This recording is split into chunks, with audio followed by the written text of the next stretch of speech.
हम उससे दूर हो गए कितना अजीब है, शहरग से भी जो ज़ात ज़ियादा करीब है। हम उससे दूर हो गए। अल्हम्दुलिल्लाहि वकफ़ा वसलामुन अला इबादिहिल्लज़ीना इस्तफ़ा, अम्मा बाद। आज हम मुज़ाकरा करते सजदा सहव का। उसके बाद अगर मौका मिला तो सजदा तिलावत का भी इंशाअल्लाह मुज़ाकरा करेंगे। ये सहव जो है ना, सहव ये अरबी का लफ्ज़ है। इसका माना है भूल जाना। क्या? भूल जाना। तो कभी भूल से नमाज में कमी ज़्यादती होती है, इंसान भूल जाता है ना, नमाज में कभी कमी हो जाती है, कभी ज़्यादती हो जाती है। मसलन कभी 5 रकात पढ़ लिया भूल से, कभी 4 रकात वाली नमाज को 3 पढ़ लिया भूल से, कभी कभी जो है दूसरी रकात के बाद बैठना होता है तो भूल गया, तीसरी के लिए भी खड़ा हो गया। ऐसा होता है या नहीं होता? तो इसकी वजह से नमाज में नुकसान आ जाता है। क्या आ जाता है? नुकसान आ जाता है। और बाज़ नुकसान तो ऐसे होते हैं कि जिनको ख़त्म करने और दूर करने के लिए नमाज की आखिरी क़ैदे में, जिसमें हम सलाम फेरते हैं, उसमें 2 सजदे किए जाते हैं। इसको कहते हैं सजदा सहव। अब बात समझ आ गई? तो सजदा सहव उस वक्त किया जाता है जब नमाज में किसी वाजिब की छूट जाने, जब कोई नमाज में कोई वाजिब छूट जाए। नमाज में 14 वाजिबात है ना, उसमें से कोई भी वाजिब आपसे रह गया तो सजदा सहव से ये फिर इसकी तलाफी हो जाती है। एक बात, या एक वाजिब या किसी फ़र्ज में ताख़ीर हो जाए, यानी देर हो जाए।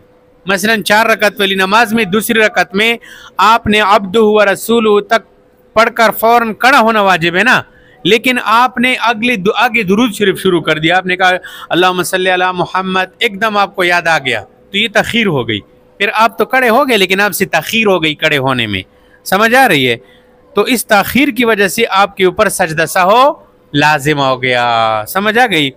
या इसी तरह किसी फ़र्ज को दूसरे फ़र्ज से पहले अदा करना। मसलन पहले सजदा कर दिया फिर उठ के रुकू कर दिया, किसी फ़र्ज को दूसरे फ़र्ज से पहले अदा कर दिया। तरतीब है ना कि पहले रुकू फिर सजदा, इसी तरह तरतीब है। या एक फ़र्ज को 2 दफ़ा कर लिया, मसलन 2 रुकू कर लिए, 4 सजदे कर लिए। समझ आ रही है? तो इससे ताख़ीर हो जाती है। इस ताख़ीर की वजह से सजदा सहव जब किया जाएगा तो उससे नमाज के अंदर जो नुकसान होता है ना वो पूरा हो जाता है। समझ आ गई?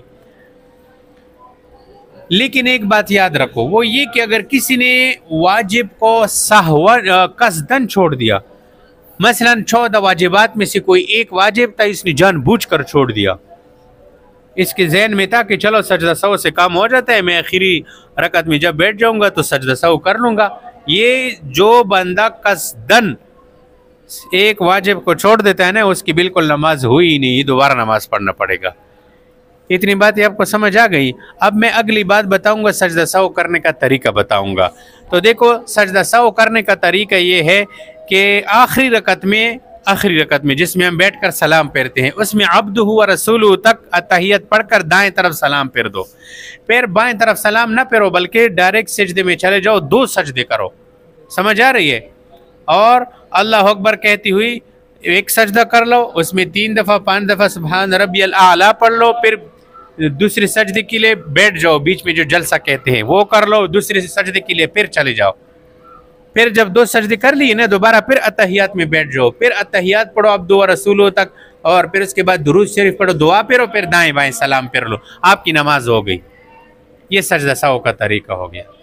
तो चलो अब अगले सजदा तिलावत के बारे में भी बताएंगे कि सजदा तिलावत क्या चीज़ होती है। देखो, कुरान मजीद में 14 जगह ऐसे हैं जिनके पढ़ने से या सुनने से सजदा करना वाजिब हो जाता है। कितनी जगह हैं? 14 जगह हैं, 14 मकामात है कुरान के अंदर। आपने देखा होगा कुरान में उन आयतों के साथ सेट पे लिखा होता है छोटा सा सजदा लिखा होता है ना। ये 14 जगह, इन जगहों पे जो कोई पहुंच गया और उसने उन आयतों को पढ़ लिया या सुन लिया तो इसके ऊपर सजदा वाजिब हो जाता है। इसको कहते हैं सजदा तिलावत। क्या कहते हैं इसको? और जिस जगह ये आयत होती है वहीं पर मैंने आपको बता दिया किनारे पे सजदा छोटा सा लिखा हुआ होता है, देखा है ना आपने? अच्छा, अब सजदा तिलावत करने का तरीका क्या है ये भी सीख लो कि खड़े होकर बगैर हाथ उठाए, हाथ नहीं उठाएंगे, सीधे खड़े होंगे, अल्लाहु अकबर कहता हुआ सजदे में चले जाएंगे डायरेक्ट। और सजदे में जाकर कम से कम 3 मरतबा सुब्हान रब्बियल आला ये कहेंगे और एक ही सजदा करके फिर अल्लाह अकबर कहता हुआ उठ जाएंगे। बस न सलाम फेरना है न कुछ, बस सजदे तिलावत अदा हो गया। ये खड़े होकर सजदे तिलावत करना ये बहुत अफजल है। लेकिन अगर कोई बंदा इसको खड़े होने में बहुत तकलीफ थी, वो कह देता अब खड़ा होना, उसने सजदे तिलावत कर लिया और कुरान एक सेट पे रख दिया और उसी जगह बैठे बैठे सजदा कर लिया, ये भी जो है हो जाता है, तब भी सजदा अदा हो जाता है। समझ आ गई? अच्छा, बेहतर तो ये है कि तिलावत करते हुए जिस वक़्त सजदी वाली आयत तिलावत करो तो सजदा उसी वक़्त कर लेना चाहिए, ताखीर नहीं करना चाहिए कि कोई कहे कि चलो पूरा कुरान ख़त्म कर लूँगा फिर 14 सजदे इकट्ठे कर लूँगा। ठीक है, ये भी जायज़ है, लेकिन मौत का क्या पता, हो ज़िम्मे पे वाजिब रह जाती है तो बंदा गुनहगार हो जाता है। तो जिस जगह पे सजदा तिलावत आ गया तो फ़ौरन करना चाहिए। समझ? अगर कोई मजबूरी थी उस वक्त, मसलन कोई सबक सुना रहा था या कुछ, तो फिर दूसरे वक्त में भी कर सकते हैं। समझ आ रही है? अच्छी बात यह है कि जैसे सजदा तिलावत कर लिया, कुरान को एक सेट पे रख दो, सजदा तिलावत कर लो, उसके बाद फिर तिलावत शुरू कर लो। अच्छी बात यह है। समझ आ रही?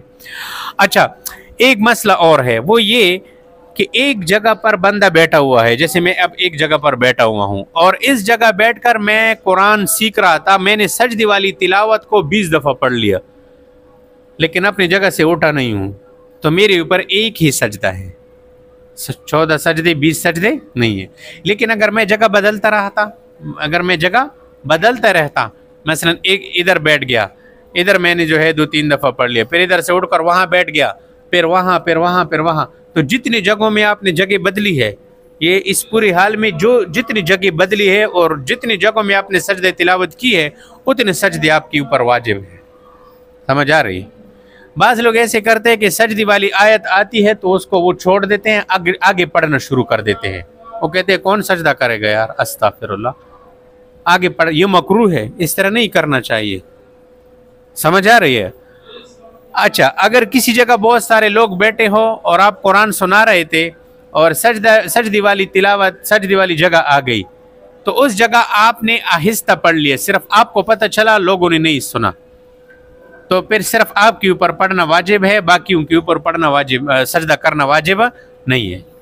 लेकिन अगर मैंने ऊंची, जैसे रमज़ान शरीफ के अंदर हाफिज साहब, कारी साहब कुरान सुनाते हैं ना तरावीह में, तो वो तो ऊंची आवाज़ से पढ़ते हैं, तो जो कुरान को ऊंची आवाज़ में पढ़ रहा था और सुनने वाले जितने भी थे, 20, 25, 30, 50 हज़ार कितने बंदे थे, उन्होंने जैसे ही सजदा तिलावत को सुन लिया तो उन सब के ऊपर सजदा करना वाजिब हो गया। वो तमाम के तमाम लोग सजदा ये अदा करेंगे, ये वाजिब है। बस ये सजदा तिलावत के अंदर मुख्तसर सी बातें हैं, इसको याद रखो। और जहाँ पर भी जो है ये मसला तुम्हें पेश आ जाए तो फिर इन मसाइल को याद रखो। अल्लाह पाक अमल की तौफीक अता फरमाए।